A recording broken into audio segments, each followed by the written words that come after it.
Now, I want to make something very clear. When I say things, when I use the word religious, I'm not, for our purposes, I am not talking about any other religion in the world. I'm not talking about Muslims or Zeus or any other dead god, okay? I'm talking about Christianity for this next part, okay?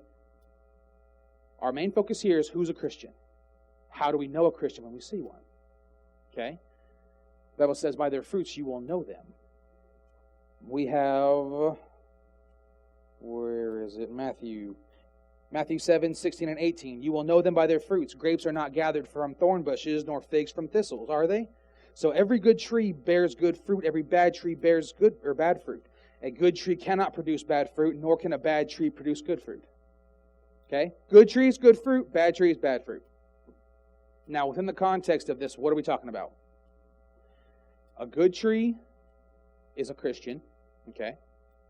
All Christians fall under this category. Actual Christians. Not Christians who say they're Christians. Or just because you go to church. You say you're a Christian. Oh yeah, I go to church every Sunday. You think that makes you a Christian? Do you? Really? Is that your criteria? Because if going to church is your criteria for being a Christian, you have no clue what it is to be like Christ. Pastor Jesse Duplantis has stated, if you want to be a Christian, do what Jesus did. Say what Jesus said. If you don't speak like Him and act like Him, how can you possibly be a follower of His? How can you be His disciple? You have to surrender to Him. That's the only way. And when you do, He will use you in mighty ways. Mighty ways. I mean, there are a lot of things you see on TV, and a lot of it's for show.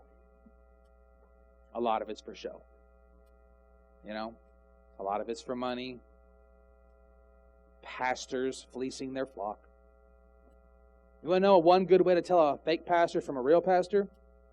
If you got a pastor stand there, oh, the anointed of God, bring into the storehouse the riches, so that your God can do such and such and such a thing, build us a new building, so on and so forth. Send it to my house.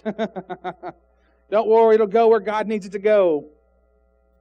That's one good way to know that's probably not what you should be looking for. But if you have someone out there preaching, teaching the apostasy of these pastors, just outright telling you, listen to this pastor, that one pastor who was saying him and the congregation are going to go piss on everybody's graves and everything. Yeah, he flat out, he said, we're going to cut your throat, we're going to jump to your wives and kids, then we're going to go and piss on your ancestors' graves. And I'm like, I don't know. He was mad at somebody. I only heard the clip of it. And it doesn't really matter. He was, I don't know if it was a podcast or YouTube. This pastor actually said these words. And I'm like, I don't care who did or who you're mad at. The context is irrelevant. The anger and hatred he was spewing as a quote-unquote pastor, ain't no God in you. You're full of nothing but piss and vinegar, apparently. That's about it.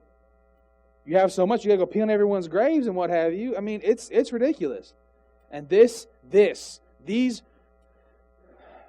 people don't stop and think about what they're saying. Nobody could listen to what he was saying and get any kind of love from it. It was hatred. Unadulterated hatred. And when Satan has pastors like that, he doesn't need atheists. He doesn't even need Satanists. He has men who are proclaiming to be Christian, saying the worst things. Talking bad about homosexuals. Will I ever condone homosexuality? Not in a million years. If you die a homosexual in living in that sin, will you die? Will you go to hell? Yeah, I'm pretty sure. I mean, that's between you and God. I can't say yes because I don't get to make that choice. And I'm grateful I don't have to.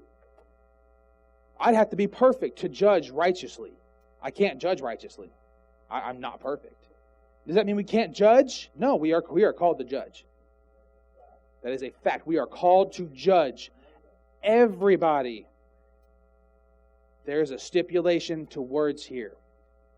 If I go to you and I say, what you're doing is wrong, I'm judging you.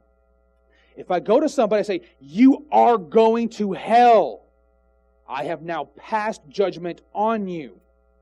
That's two separate things. Okay? Acknowledging to myself or rebuking you because you were in sin. And if I love you and you say you're a Christian, then I'm going to hold you to the standard. What standard? God's standard. This is what we're talking about tonight, is God's standard. What is a Christian? By everything I know, I'm going to line it all out, and this is the standard that I will judge you by. If you're going to say you're an atheist, I won't say a word to you. Not a word. I won't tell you you're wrong or you're in sin unless you want to talk about God. And then I'll tell you what God says. But if you're going to sit there and look at me and tell me you're a Christian, then I'm going to say, whoa, hold on, why are you doing that? No. Read. And don't look at me. Don't get mad at me because I called you out. Don't do it. Because I'm just showing you what God said.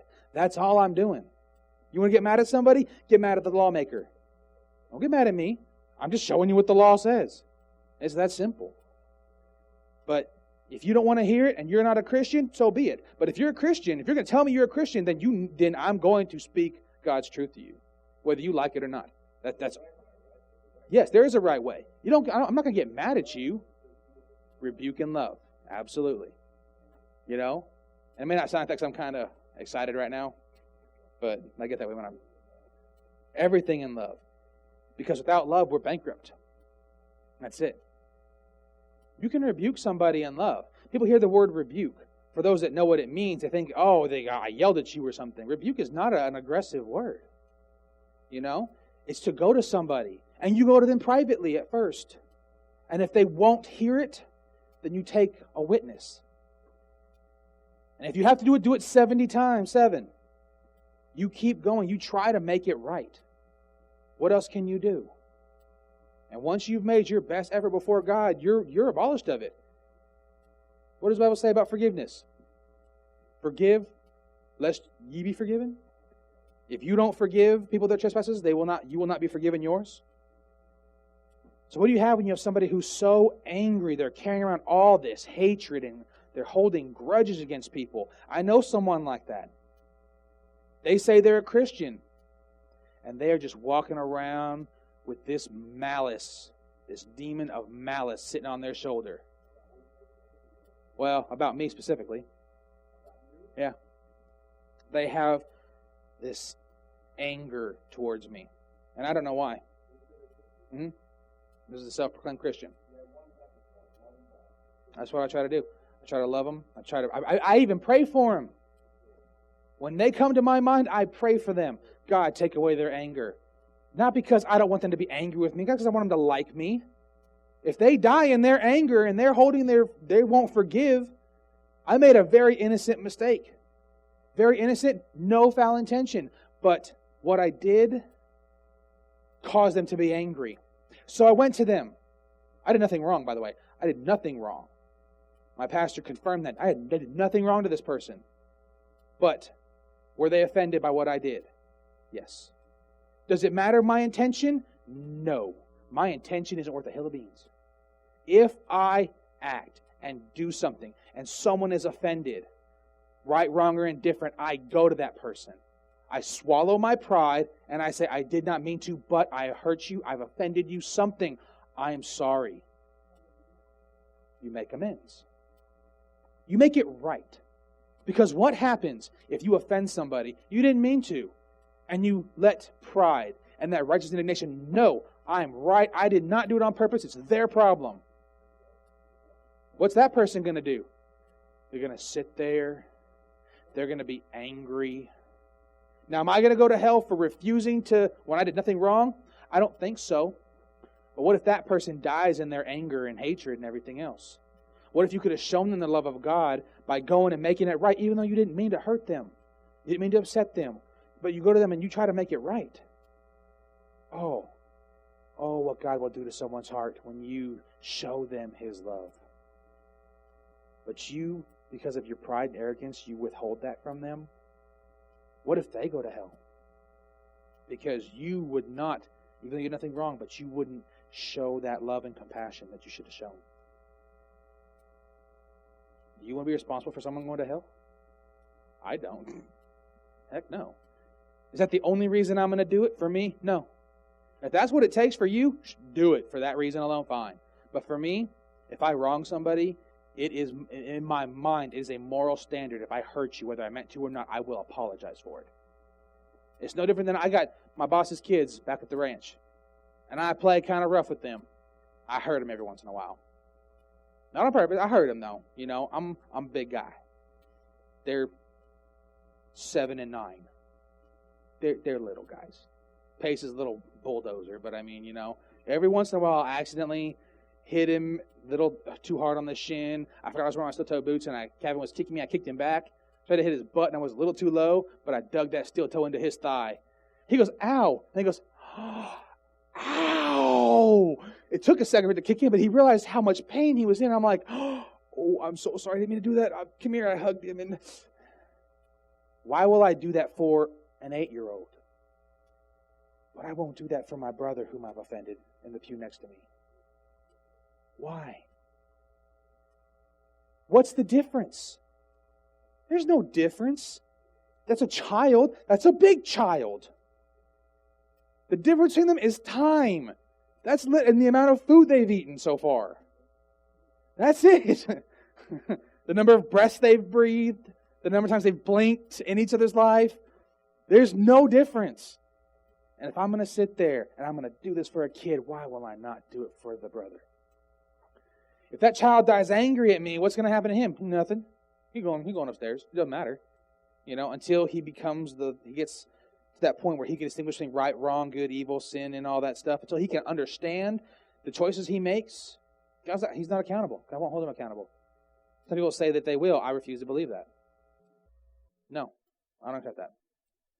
But my brother over here, when I withhold that same love that I showed that child, when I withhold that from him, the grudge, the anger builds and it festers.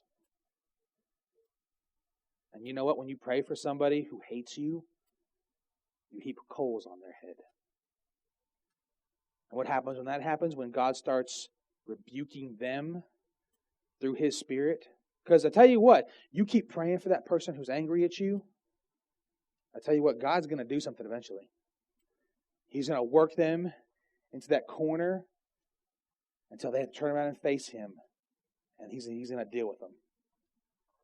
But you have to do what you can to make it right. You can't have yourself wrong. You can't do it. That's one sign of being a Christian. You know? Did Christ anger some people? Yes, He did.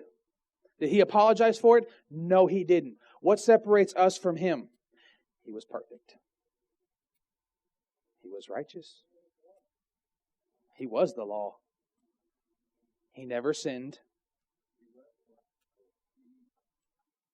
He was all of them. Yeah. Okay? When He rebuked somebody, He did it in love. He did it perfectly. Can we do anything perfectly? You ever watch a NASCAR race? Those guys, you talk about precision. When they come around those corners, perfect speed, the perfect angle, slight drift sometimes. They slide through that corner. By what we can see, perfect. From what God sees, that's squiggly lines all over the daggone place. When you want to talk about perfection, we don't know perfection. We can't achieve perfection. If somebody actually got something perfect, it'd be sheer luck. Or God gave them something. It's not math, okay? I'm not talking about adding 2 plus 2. Yes, 2 plus 2 is 4, therefore I got the answer perfect. Okay, that's different though. Yeah. The term no fault, does that mean sinless? No. Did he never ever sinned at any point in time in his life? No. But Enoch's life he had no fault. Okay? Which means if he wronged somebody, he went and made it right. God found no fault. Means, what's another way to say that? He was quick to repent.